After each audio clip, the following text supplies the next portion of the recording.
Welcome viewers.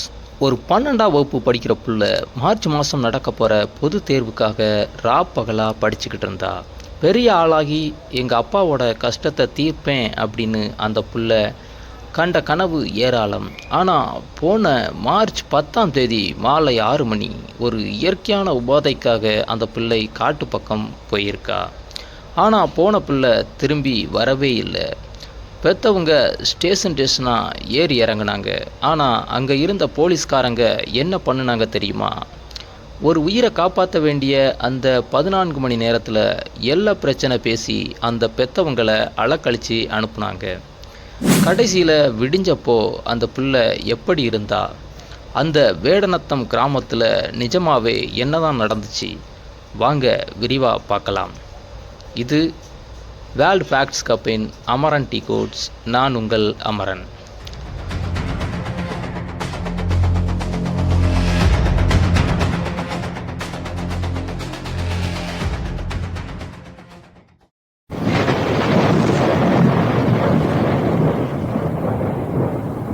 Thoothukudi மாவட்டம் விளாத்திக்குளம் பக்கத்தில் இருக்கிற ஒரு சின்ன கிராமம்தான் வேடநத்தம்.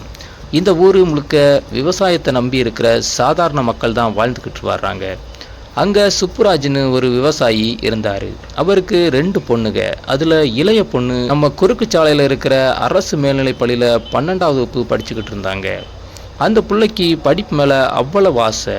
எப்படியாவது கஷ்டப்பட்டு படித்து ஒரு பெரிய வேலைக்கு போயிடணும், தன்னோட அப்பாவோட கஷ்டத்தை தீர்க்கணும்னு அந்த பிள்ளையோட ஒவ்வொரு கனவும் இருந்துச்சு.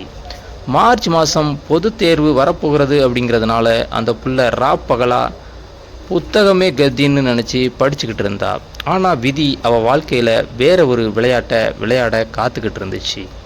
கடந்த மார்ச் மாதம் 10ஆம் தேதி சாயங்காலம் ஒரு 6 மணி இருக்கும். வீட்டில் படிச்சுட்டு இருந்த அந்த பொண்ணு இயற்கை உபாதை கழிக்கிறதுக்காக வீட்டை விட்டு வெளியில் இருக்கிற காட்டு பகுதிக்கு போயிருக்கா. கிராமப்புறங்களில் இன்னும் பல வீடுகளில் கழிப்பற வசதி இல்லாதது தான் இதற்கு காரணம். ஆனால் போன பொண்ணு ரொம்ப நேரமாகியும் வீட்டுக்கு திரும்பி வரல. நேரமாக ஆக இருட்டி போச்சு. பெற்றவங்க மனசில் ஒரு பயம் வந்துச்சு. என்னடா இன்னும் நம்ம பிள்ளைய காணுமே அப்படின்னு பதறி போய் ஊர் முழுக்க தேடி பார்க்குறாங்க. அந்த பகுதி முழுக்க கருவேல மரங்கள் அடர்த்தியாக இருக்கிற இடம். டார்ச் லைட் வச்சுக்கிட்டு அந்த ஊர் மக்களே ஒன்றா சேர்ந்து ஒவ்வொரு புதராக தேடுறாங்க. ஆனால் அந்த பிள்ளையோட சத்தம் எங்கேயுமே கேட்கல. அந்த இருண்ட மாலை நேரம் ஒரு பெரும் துயரத்தோட ஆரம்பமாக அமையும்னு அந்த பெத்தவங்களோ அந்த பொதுமக்களோ நினச்சி கூட பார்க்கல. தன் பிள்ளைய காணலையன்னு பெத்தவங்க பதறி போய் ராத்திரி 8 மணிக்கு குளத்தூர் போலீஸ் ஸ்டேஷனுக்கு ஓடுனாங்க. ஆனால் அங்கே இருந்த போலீஸ்காரங்க அவங்க கிட்ட நடந்துக்கிட்ட விதம் ரொம்ப கொடுமை. இது எங்கள் ஏரியா இல்லை, நீங்கள் விளாத்திக்குளம் மகளிர் ஸ்டேஷனுக்கு போங்கன்னு சொல்லி ரொம்ப அசால்ட்டாக கை கழுவி விட்டுட்டாங்க. பெற்றவங்க எவ்வளவோ கெஞ்சி பார்த்தும் அவங்க மனசு இறங்கலை. சரி அப்படின்னு அங்கிருந்து அந்த ராத்திரி நேரத்தில் விளாத்திக்குளம் மகளிர் நிலையத்துக்கு ஓடுனாங்க. அங்கே இருந்த இன்ஸ்பெக்டர் இவங்க சொன்ன புகாரை கேட்டுட்டு, பொண்ணு எங்கேயாவது போயிருப்பா, காலையில் வரைக்கும் பொறுங்க வந்துடுவான்னு சொல்லி மதிக்காமல் பேசியிருக்காங்க. ஒரு பெற்றவங்களோட கண்ணீருக்கும் ஒரு 12ஆம் வகுப்பு படிக்கிற பிள்ளையோட உயிருக்கும் அங்கே மதிப்பே இல்லாமல் போயிருச்சு. இப்படி 2 ஸ்டேஷனுக்கும் நடுவில் அந்த பெற்றவங்க சரியாக 14 மணி நேரம் அலக்கழிச்சிருக்காங்க. ஒரு பக்கம் பெற்றவங்க ஸ்டேஷன் வாசல்லே கண்ணீரோட தவம் கிடந்தாங்க. ஆனால் இன்னொரு பக்கம் அந்த பொண்ணு காட்டுக்குள்ளே உயிருக்காக போராடிக்கிட்டு இருந்திருக்கா.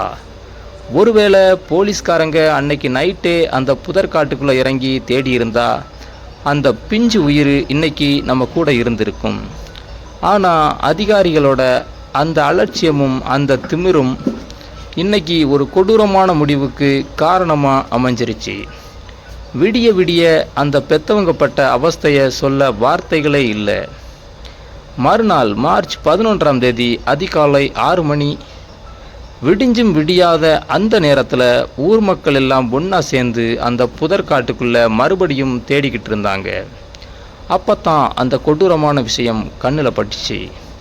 வீட்டில் இருந்து ஒரு 300 மீட்டர் தூரத்தில் அந்த பொண்ணு சடலமாக கிடந்திருக்கா.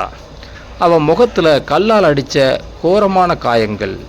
கழுத்தை நெரிச்ச அடையாளங்கள் எல்லாம் இருந்திருக்கு.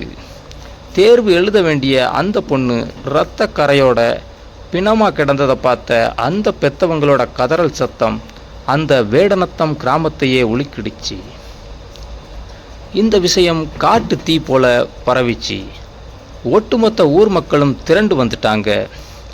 என் பிள்ளைய அன்னைக்கு நைட்டே போலீஸ் தேடி இருந்தா இன்னைக்கு என் கண் முன்னாடி நின்றுருப்பாளே அப்படின்னு அந்த தாய் அடிச்சுக்கிட்டு அழுதது அங்கே இருந்த எல்லாரையும் கண்ணீர் விட வச்சிச்சு. மக்கள் சும்மா இல்லை, கோபத்தோட குறுக்கு சாலை ஜங்ஷனில் குவிஞ்சாங்க. ஆயிரக்கணக்கான மக்கள் ரோட்டை மறித்து எங்கள் பிள்ளைக்கு நீதி வேணும், அலட்சியமாக இருந்த போலீஸ்காரங்களை சஸ்பெண்ட் பண்ணுங்கன்னு சொல்லி பெரிய போராட்டமே நடத்தினாங்க. தூத்துக்குடியே ஸ்தம்பிக்கிற அளவுக்கு நடந்த இந்த போராட்டத்தை பார்த்துட்டு கடைசியாக போலீஸ் மேலதிகாரிகள் அங்கே வந்தாங்க. மக்களோட ஆக்ரோஷத்துக்கு பயந்து Vilathikulam inspector, Kolathur station SI இவங்க 2 பேரையும் உடனே சஸ்பெண்ட் பண்ணாங்க. இப்போது 10 தனிப்படைகள் அமைச்சு குற்றவாளிகளை தேடிக்கிட்டு வர்றாங்க. ஆனால் அந்த விவசாயி குடும்பத்துக்கு இப்போ ஒரே ஒரு கேள்விதான், எங்கள் பிள்ளையோட உயிர் போயிடுச்சு, ஆனால் அந்த பாவிகளுக்கு தக்க தண்டனை கிடைக்குமா? இன்னைக்கு அந்த இன்ஸ்பெக்டரை சஸ்பெண்ட் பண்ணிட்டாங்க, 10 தனிப்படை அமைச்சு தேடிக்கிட்டு இருக்காங்க. ஆனால் அந்த பெத்தவங்களுக்கு போன உயிர் திரும்ப வருமா? ஒரு ஏழை வீட்டு பொண்ணு புகார் கொடுத்தா போலீஸ் இப்படித்தான் அலக்களிப்பாங்களா? அன்னைக்கு நைட்டே போலீஸ் நினச்சிருந்தா அந்த புள்ளைய தேடி கண்டுபிடிச்சிருக்கலாம். அன்னைக்கு நைட்டே போலீஸ் தேடி இருந்தா இன்னைக்கு அந்த பொண்ணு நம்ம கூட இருந்திருப்பா இல்லையா? இந்த கொடூரத்தை பற்றி நீங்கள் என்ன நினைக்கிறீங்கன்னு கமெண்ட்டில் சொல்லுங்கள். அந்த பிள்ளைக்கு நீதி கிடைக்கணும்னு நினச்சா இந்த வீடியோவை ஷேர் பண்ணுங்கள். இது வேர்ல்ட் ஃபேக்ட்ஸ் ஹப். நான் உங்கள் அமரன். நன்றி.